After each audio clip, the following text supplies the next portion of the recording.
Tonight, we take pleasure in bringing you Suspense, a weekly anthology of notable melodramas from stage and screen, fiction and radio, presented each week to bring you to the edge of your chair, to keep you in suspense.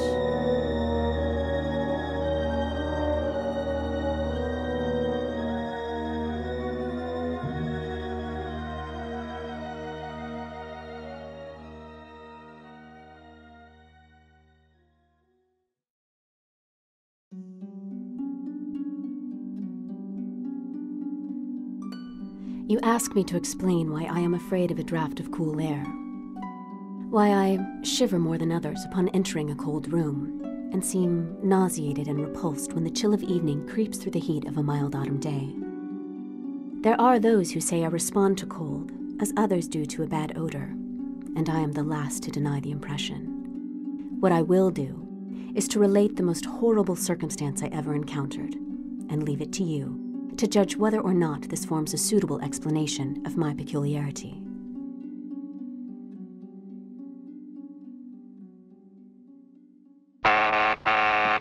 Just a minute. Can I help you? Mrs. Gibbons? Who wants to know? I'm Agatha Howard. We spoke on the telephone earlier. About your room for rent? Oh, yeah. You're the writer, right? Yes, ma'am. I work for a small magazine in Tin Pan Alley. Must be a small magazine if you're looking for a room on this end of 14th Street.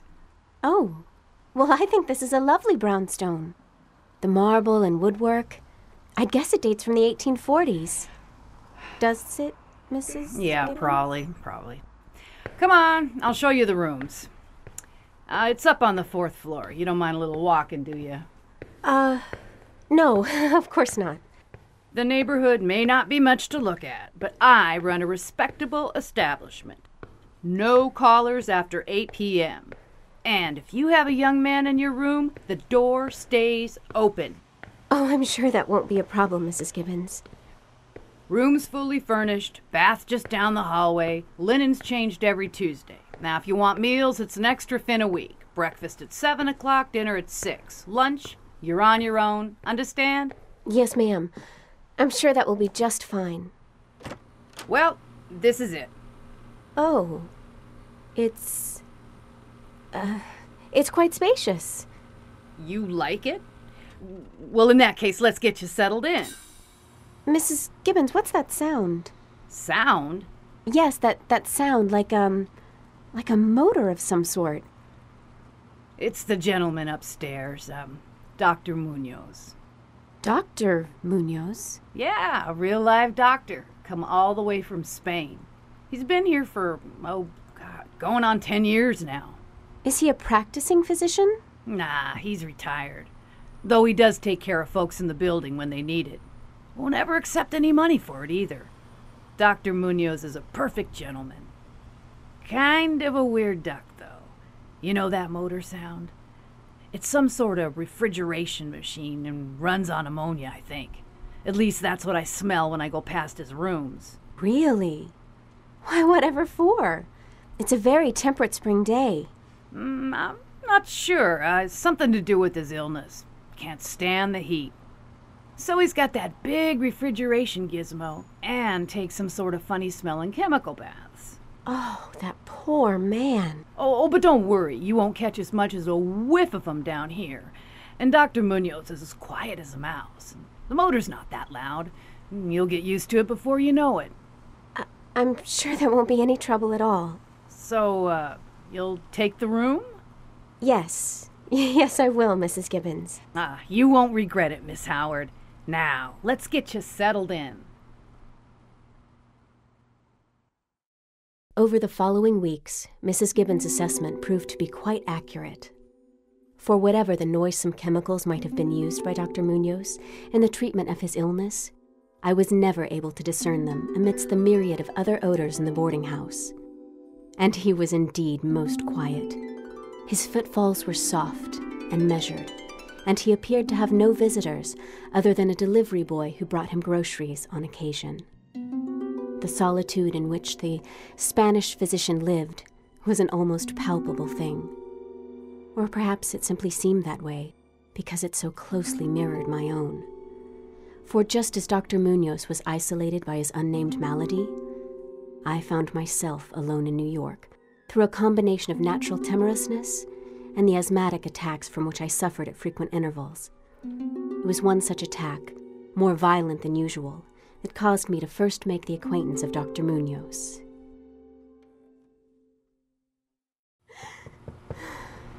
Yes? Who is it? My name is Agatha Howard. I live just below you. I need help. Please, come in, Miss Howard. You are having trouble breathing. Do you suffer from asthma? Yes.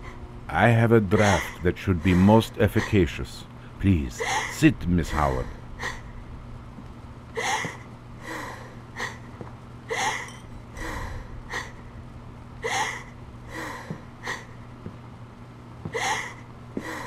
Breathe this in as deeply as you can. After a few moments, it will become easier. And here, wrap yourself in this blanket to ward off the chill. Thank you, Doctor. Shh, shh, shh, shh. Now just breathe while I take your pulse. Oh, I beg your pardon, Miss Howard. I sometimes forget how chilling my touch must be. It's quite all right, Dr. Munoz. And besides, it is I who owe you an apology, coming at such a late hour. No apology is necessary, Miss Howard. Illness does not consult the hands of a clock. In any event, I sleep but little, a consequence of my own ailment.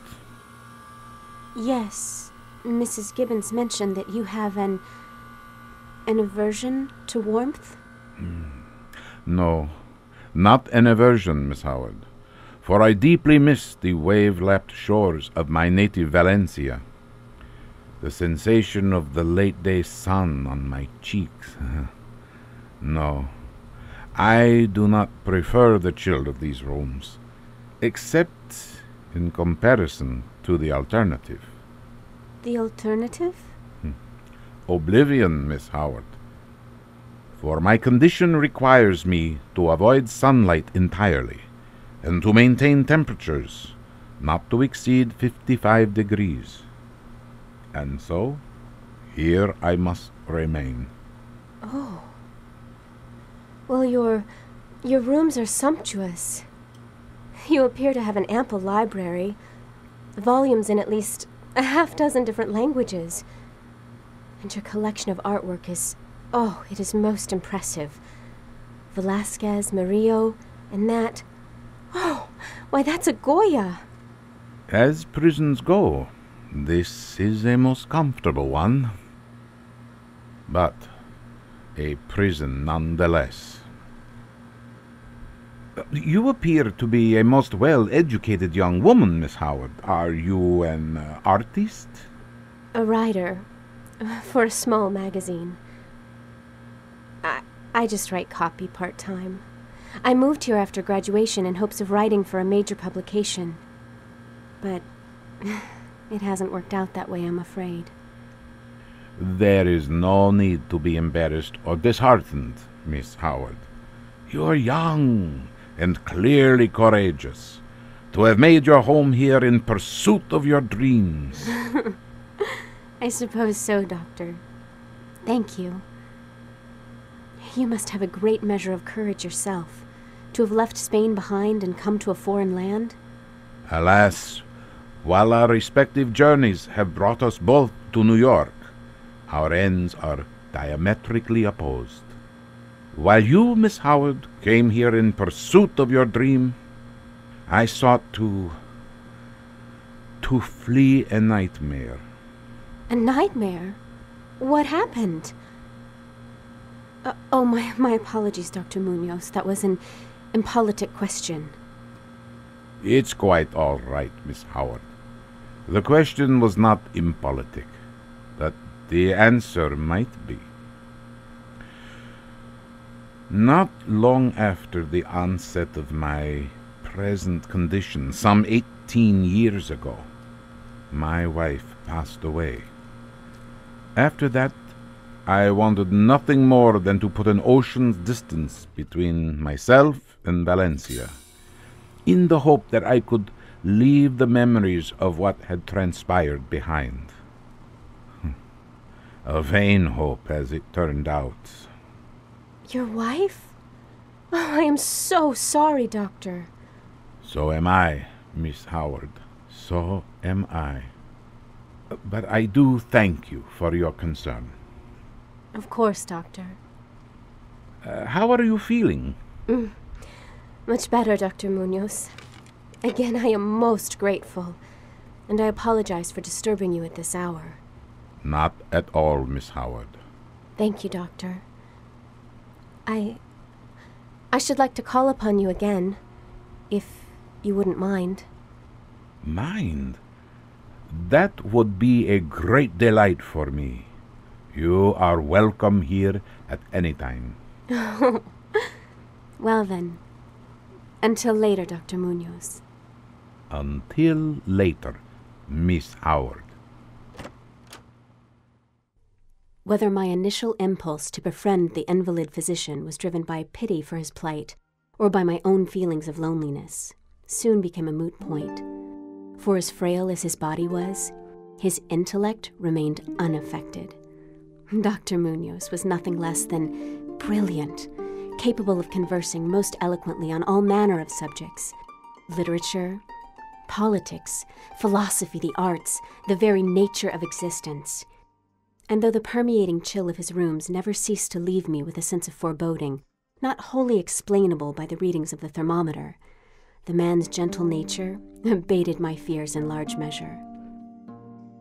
After some 6 weeks of nightly visitations with Dr. Munoz, I summoned sufficient courage to query the courtly Spaniard about one subject in particular, a certain medical theory that he had mentioned in passing.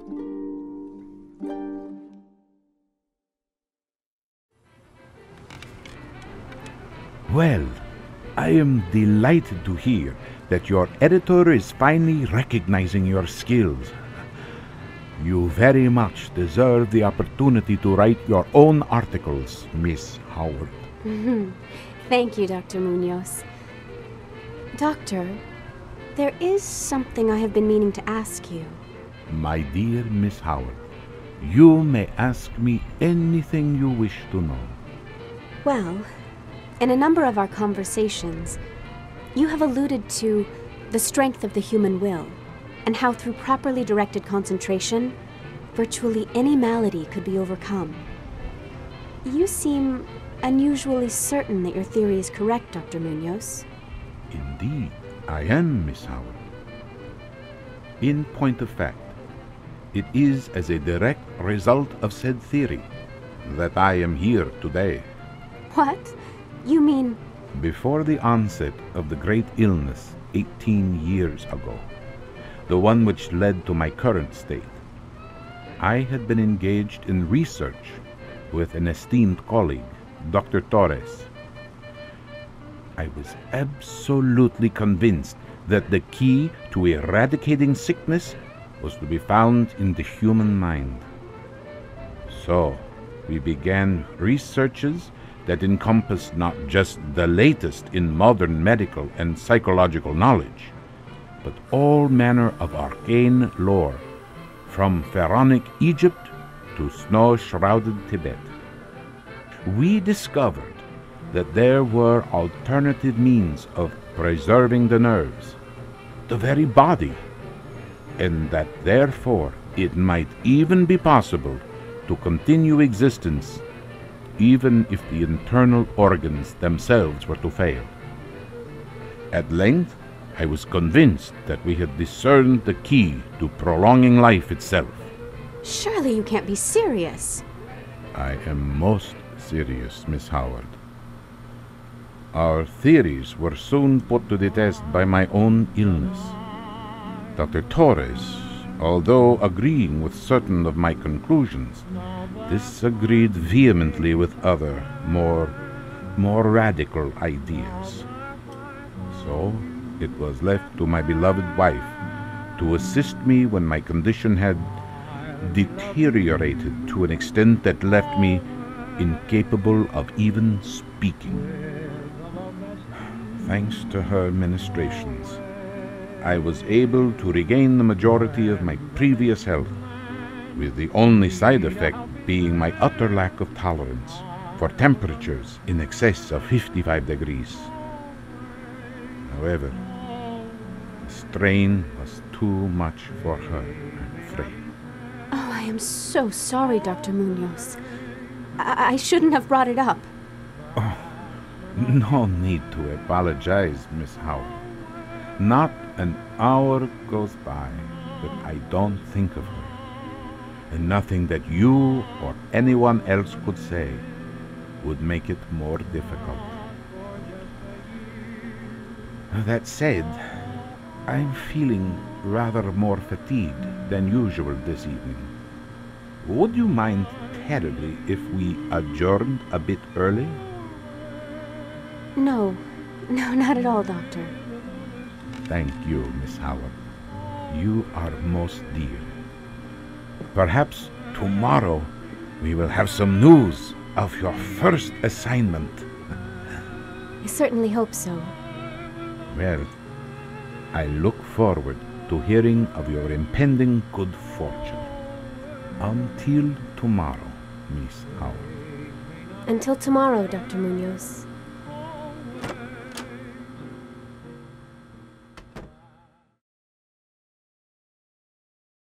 Over the ensuing weeks, as we advanced further into summer, it became apparent that Dr. Munoz was slowly but unmistakably deteriorating. The livid aspect of his countenance was intensified. His voice became more hollow and indistinct. His muscular motions were less perfectly coordinated. Of this sad change, he seemed by no means unaware, a state of affairs that made his plight all the more pitiable. At the same time, I also experienced no small measure of guilt, for though our friendship continued unabated, I could not help but fear a sense of subtle revulsion every time I stepped through his door and was met with a blast of increasingly chilled air.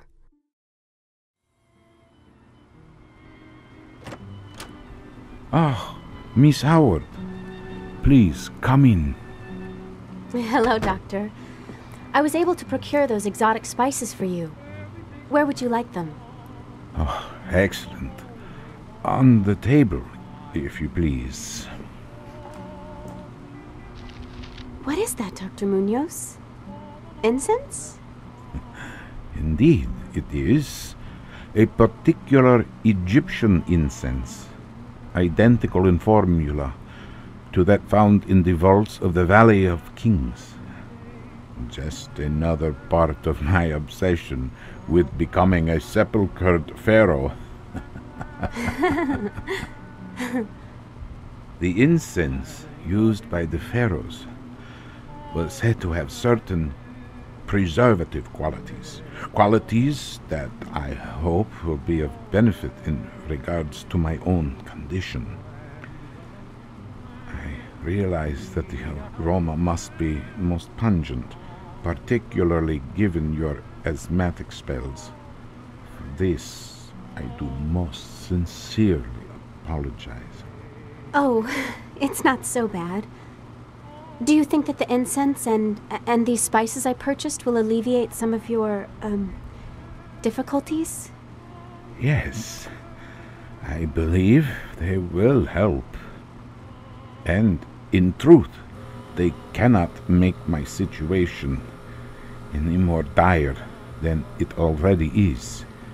The incense and spices, the chemical baths, they will be of some small help in the preservation of my tissues and organs.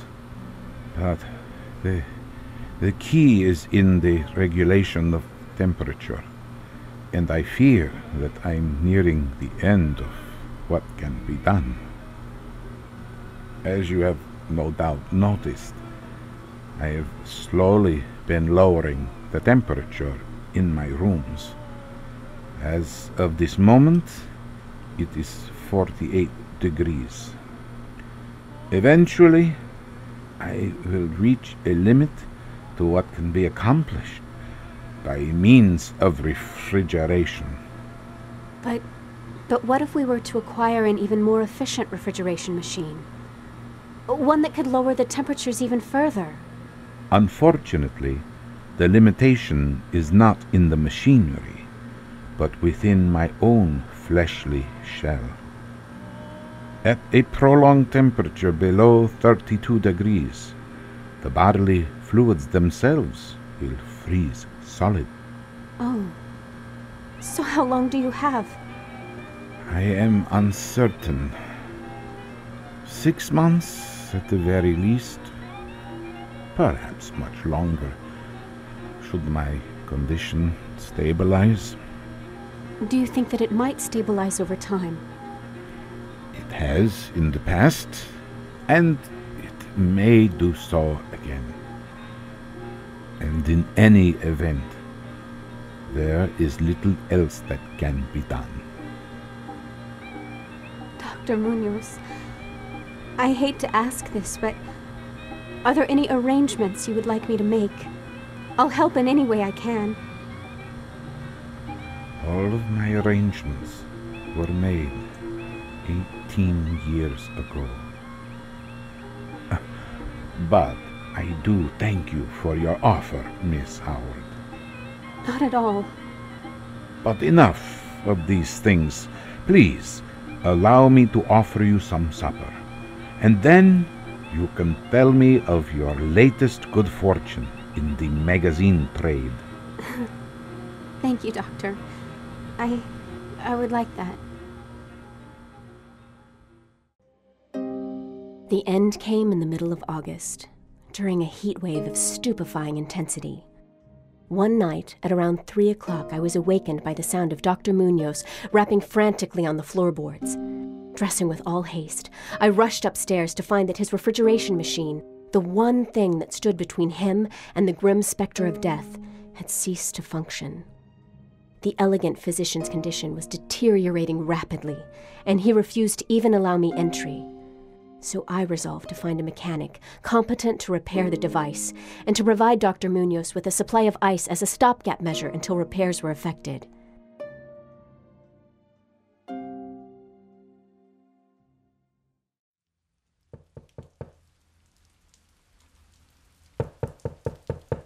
Keep your shirt on. Who's there? Mrs. Gibbons, it's me, Agatha Howard. Sister, you better have a good reason for getting me out of my bed at this time of night. Is there a mechanic in the building? What? A mechanic! Dr. Munoz's refrigeration machine has failed, and if he doesn't get it repaired soon, he could die. Oh, well, there's Charlie Crowley. He's a car mechanic. Lives right across the hall. But he ain't gonna be too happy about getting up at 3 in the a.m. Please, hurry! What in the world? Hey, do you know what time it is? Mr. Crowley, please, I need your help. It's a matter of life and death. Okay, calm down. What seems to be the trouble, miss? Dr. Munoz on the top floor, he's a very sick man. He has this refrigeration machine, and it stopped working. Please, can you repair it? Well, can't it wait till morning? I have to be up at 6 o'clock, so... No, without the device to keep him cold, Dr. Munoz will die. All right, I'll take a look at it. Just let me grab some tools.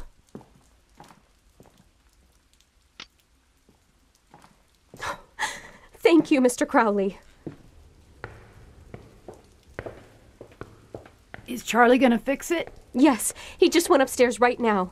But until the repairs are completed, I'll try to keep Dr. Munoz cool with ice.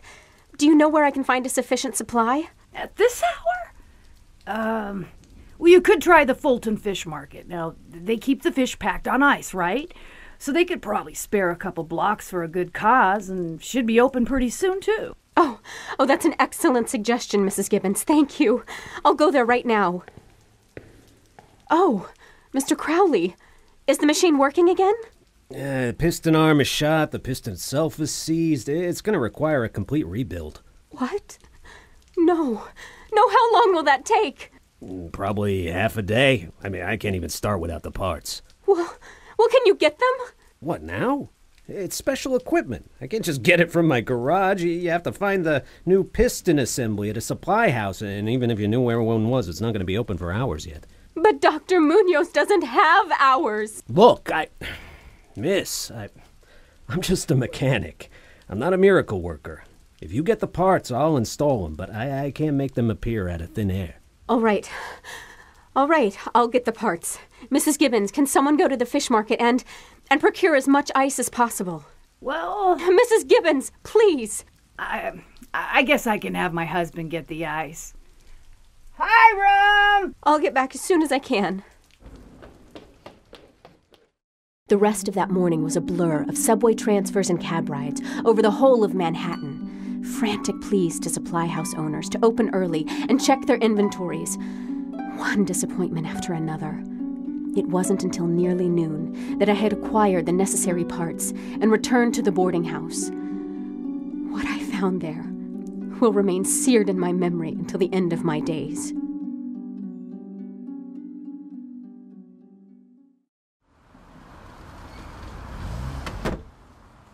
Mrs. Gibbons? What's going on? Oh, merciful heavens! Dr. Munoz, is he all right? All right? All right? Mrs. Gibbons! Just after you left, I sent my Hiram to the fish market like we planned. Well, he had a little trouble there. Oh, they were willing enough to give up some ice.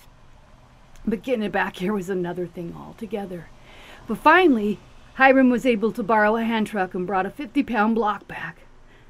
But when he went upstairs to Dr. Munoz, oh, merciful heavens, oh, what he saw! What? Mrs. Gibbons, what did he see?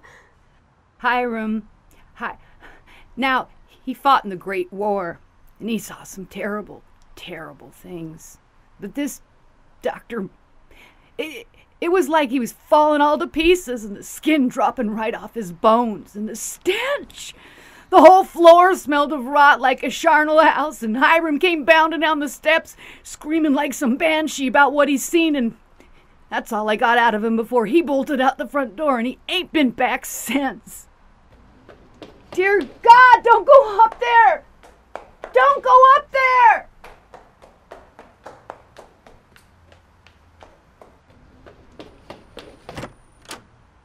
What I found in Dr. Munoz's room was this. A kind of dark, slimy trail led from the open bathroom door to the hall door, and thence to the desk, where a terrible little pool had accumulated. Something was scrawled there in an awful blind hand on a piece of paper hideously smeared, as though by the very claws that traced the hurried last words. Then the trail led to the couch, where it ended unutterably. What was or had been on the couch I cannot and dare not say. But this is what I shiveringly puzzled out on the stickily smeared paper before I drew a match and burned it to a crisp.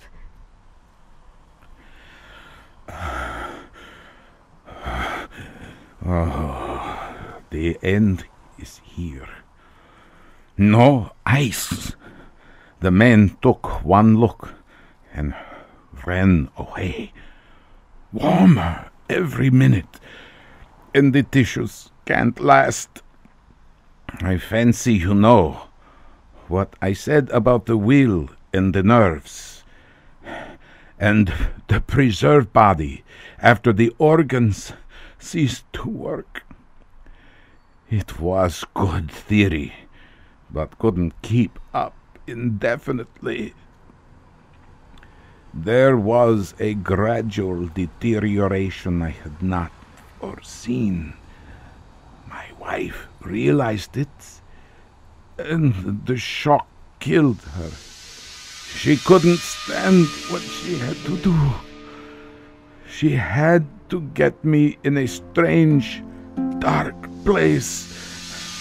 When she followed my written instructions and nursed me back, and the organs never would work again. It had to be done my way. Artificial preservation. For you see, I died that time 18 years ago.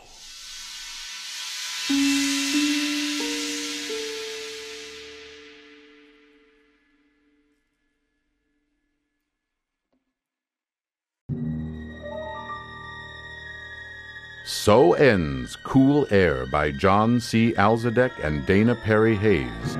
Tonight's story of Suspense. Suspense is produced by Blue Hours Productions. Tonight's radio drama was adapted for radio by John C. Alzadek and Dana Perry Hayes from the short story by H.P. Lovecraft. Adrienne Wilkinson was Agatha Howard. Daamen Krall was Dr. Munoz. Dana Perry Hayes was Mrs. Gibbons, and Christopher Duva was Charlie Crowley. I'm Daamen Krall. Next week at this time, tune in again for another study in Suspense.